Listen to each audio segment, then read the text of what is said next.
आम आदमी पार्टी चाहती है कि 7 सीटें दिल्ली की और 13 सीटें पंजाब की कांग्रेस हमारे लिए पूरी छोड़ दे। इस बात को लेकर कल झगड़ा भी हुआ था, क्योंकि दिल्ली के कुछ नेताओं ने यह कह दिया था, कांग्रेस के नेताओं ने, कि भाई हम तो 7 सीटों पर लड़ेंगे। और तो उसके बाद जो अरविंद केजरीवाल की स्टाइल है, उन्होंने कांग्रेस से कहा कि ऐसे बात नहीं बनेगी, फिर हम अगली बार मुंबई नहीं आएंगे। तो उसके बाद कुछ सफाई भी दी गई कि वो फलाना आदमी हमारा अधिकृत नहीं था। अब वाजपेयी जी, मैं जानना चाहता हूं आपसे, ये टीम बीजेपी की या मोदी जी की टीम की गुगली है, बाउंसर है, और क्या सिक्सर मार पाएंगे कांग्रेस के लोग? देखिए, ऐसा है, ये एनडीए के और बीजेपी जो है, ये आत्मविश्वास है। बीजेपी का आत्मविश्वास है। इको आ रहा, बहुत ज्यादा इको है। इको मैं ठीक कर दीजिए प्लीज। इको बहुत इको है। वाजपेयी जी ठीक हो रहा है, बोलते रहिए। बीजेपी का आत्मविश्वास है और 24/7 जो है ना, इलेक्शन मशीनरी में काम करते हैं। एक इलेक्शन खत्म हुआ, दूसरे की तैयारी शुरू, ये उसी का नतीजा है। कल आधी रात तक बैठे, प्लीज माइंड, आधी रात तक। उसमें शिवराज सिंह भी थे, मध्य प्रदेश वाले, और छत्तीसगढ़ के रमन सिंह भी थे, और बैठ के बड़े आराम से सारी सीटें एक एक एग्जामिन करके अनाउंस कर दिया। क्या दूसरी तरफ ये दिख रहा है? दूसरी तरफ कुछ नहीं दिखेगा।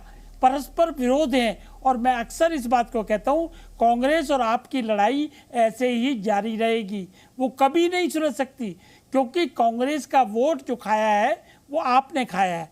कांग्रेस के गर्भ से ही निकली एक तरीके से वो पार्टी, तो वो कैसे, कांग्रेस चाह रही कि वोट वापस आ जाए, वो अपना वोट कैसे वापस जाने देगी? इसलिए इनका तो झगड़ा निपटना ही नहीं है। लेकिन मैं दूसरी बात ये कहता हूं, जो देश की जनता को राक्षस कहेंगे, वो जनता इनको वोट देगी क्या? जो प्रधानमंत्री को गालियां देते रहेंगे 24 घंटे, कब्र खुद जाए, मौत का सौकादर, कितनी गालियां, और कोर्टों से माफी मांगते रहेंगे। और अब ये लेटेस्ट जो 41 FIR वाला है, इसमें बड़ा चौंकाने वाले तथ्य आए कि कंप्लेंट भी इन्होंने फैब्रिकेट करके करवाई है।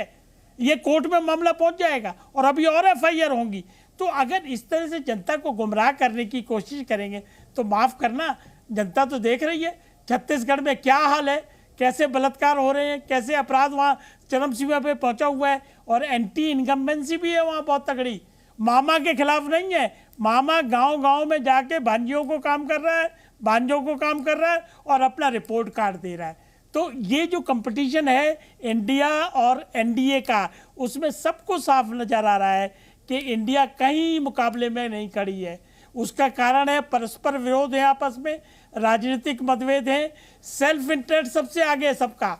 सबके दिल में ये ख्वाहिश है कि सत्ता में मेरे नंबर ज़्यादा आ जाए, कहीं मेरे भाग से चीका बिल्ली के भाग से टूट जाए और मैं प्रधानमंत्री की कुर्सी पर बैठ जाऊं। तो उसका जवाब कई बार दिया गया कि भैया प्रधानमंत्री की कोई वैकेंसी नहीं है। और लाल किले की प्राचीर से उसी आत्मविश्वास के साथ प्रधानमंत्री ने 2047 तक का नक्शा खींच के रख दिया है कि सपने साकार होंगे, और जो जो कहा है वो करके दिखाया है। कहो तो मैं काम भी गिना दूं, हर तरीके से कोरोना काल का जो एग्जाम्पल सेट हुआ है, 160 देशों को जो वैक्सीन बना के भेजी गई है, उससे पूरे विश्व में नाम हो रहा है। आप क्रिटिसाइज करते रहिए, विरोध करते रहिए, लेकिन आपको मुद्दे तो है नहीं आपके पास। माफ करना, विरोधियों के पास मुद्दे नहीं है। Pegasus, Rafale, Hindenburg, Adani 20,000 crore अब मणिपुर पे कर रहे थे कि मणिपुर को चिपका ले। तो ये चिपकने वाली चीजें नहीं होती। जो आदमी काम करेगा, पाक साफ मन से काम करेगा, नीतियां सही होंगी, उसके खिलाफ कुछ नहीं मिलने वाला। और जनता साथ खड़ी होगी, जैसे 14 में खड़ी हुई, 19 में खड़ी हुई, और 24 में भी खड़ी होगी। ये डंके की चोट पे है। अच्छा, मुझे बताइए, प्रवीण कुमार जी लड़ेंगे क्या मध्य प्रदेश और छत्तीसगढ़ में? आपका विश्लेषण क्या कहता है? पहले मैं, प्रवीण जी, ऐसा तो नहीं होगा कोई अंडरस्टैंडिंग बन जाएगी?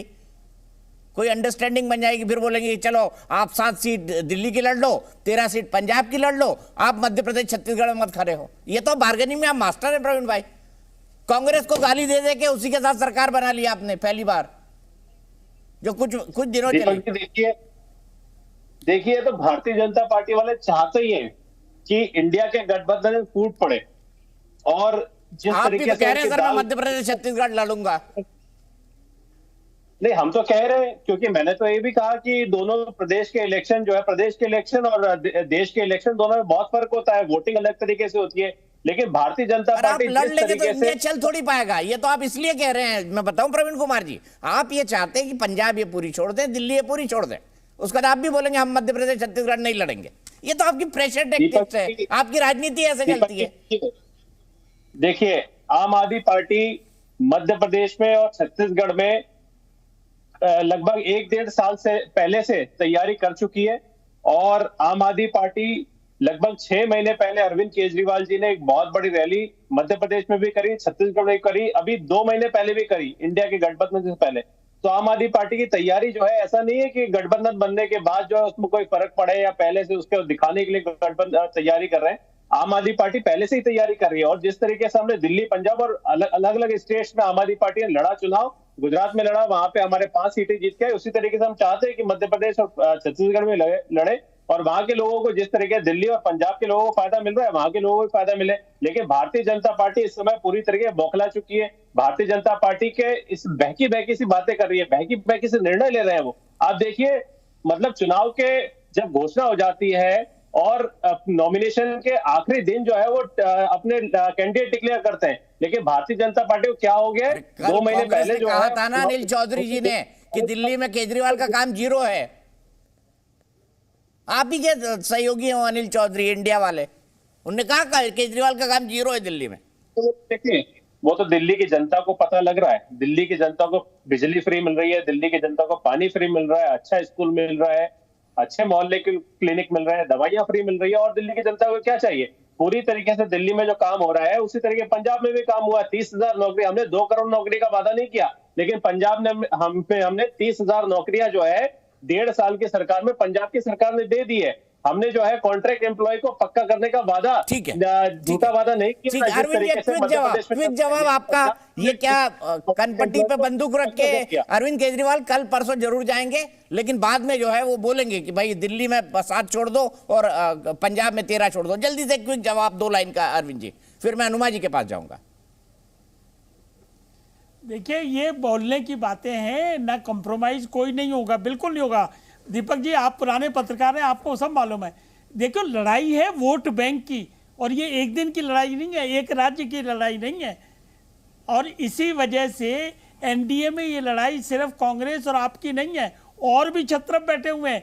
यूपी में अखिलेश जी बैठे हुए हैं, उधर वो दूसरे लोग बैठे हुए, बिहार में भी अभी गड़बड़ होगी।